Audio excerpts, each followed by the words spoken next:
கொடநாடு கொலை கொள்ளை வழக்கு தொடர்பாக மறைந்த முதலமைச்சர் ஜெயலலிதாவினுடைய உதவியாளர் பூங்குன்றனுக்கு சம்மன் அனுப்பப்பட்டிருக்கிறது. இது பற்றிய விவரங்களை அறிவோம். செய்தியாளர் கார்த்திக் இணைகிறார். முழு தகவல்கள் என்ன கார்த்திக்? வணக்கம்.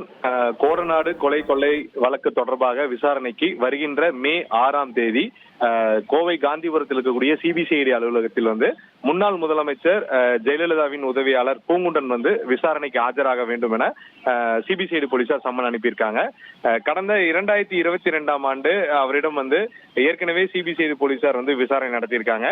இந்த வழக்குல ஏற்கனவே 300க்கும் மேற்பட்ட நபர்களுக்கு சம்மன் அனுப்பி விசாரணை நடத்தி ஆவணங்களை சிபிசிஐடி போலீசார் தயார்படுத்தி இருக்காங்க. இந்த சூழல்ல அண்மையில இந்த வழக்குல முக்கியமான நபர்களை விசாரிச்சு அதற்கான ஆவணங்களை தயார்படுத்தியிருக்காங்க. இந்த சூழல்ல முன்னாள் முதலமைச்சர் ஜெயலலிதாவுடன் 15 ஆண்டுகளுக்கு மேலாக கூட இருந்த இந்த உதவியாளர் பூங்குன்றனிடம் மீண்டும் விசாரணை நடத்துவதற்கான இந்த சம்மன் அனுப்பப்பட்டிருக்கு. அவரிடம் அண்மையில் நடத்தப்பட்ட அந்த குறுக்கு விசாரணையிலிருந்து எடுக்கப்பட்ட தகவலின் அடிப்படையில் அவரிடம் விசாரணை நடத்தப்படும் என எதிர்பார்க்கப்படுகிறது. வருகின்ற மே 6ஆம் தேதி அவரிடம் விசாரணை நடத்துவதற்கான இந்த சம்மன் அனுப்பப்பட்டிருப்பது மிக முக்கியமாக இந்த வழக்குல பார்க்கப்படுகிறது. தகவல்களுக்கு நன்றி கார்த்திக்.